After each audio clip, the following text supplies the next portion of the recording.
हजरत शेख मक्की साहब ने बड़ी अजीब बात बताई। फरमाया हम मैदान अरफात में गालिबन बैठे थे, अगर कोई गलती होगी तो मेरी तरफ से होगी, बहुत पुराना किस्सा है। फरमाया एक नौजवान लड़का आया और फरमाया हमने उसका जैसा चेहरा नहीं देखा, उस जैसा एहराम पहना हुआ, चेहरे पर दाढ़ी और इबादत का नूर चेहरे पर।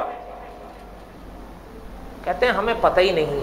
कोई साहब हमारी तकरीर महफूज करके यूरोप के एक मुल्क में ले गया और वो साहब मैदान अरफात में आकर हमसे मिलकर वो नौजवान लड़का कहता है कि मक्की साहब हम तो वहां यूरोप की यूनिवर्सिटियों के मारे धारे थे, लेकिन ये रंग जो आप देख रहे हैं आपकी एक तकरीर का रंग है।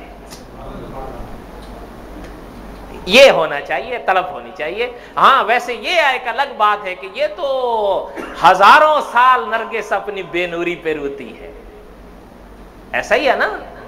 वरना कितने लोग हैं तकरीरें सुन के उठकर चले जाते। ये नहीं है, मुतलकन फायदे से इनकार नहीं है, लेकिन शान वो हासिल करते हैं जो तब्दीली लाते हैं।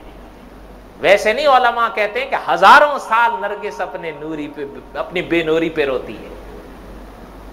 लेकिन कोशिश किया करें कि अल्लाह ताला ये जब कोई चीज सीखें, कोई चीज सुने, ये भी हमसे सवाल होगा कि जो चीज जिसे इल्म कहते हैं हासिल किए थे ना, उस पर कितना अमल किए हो।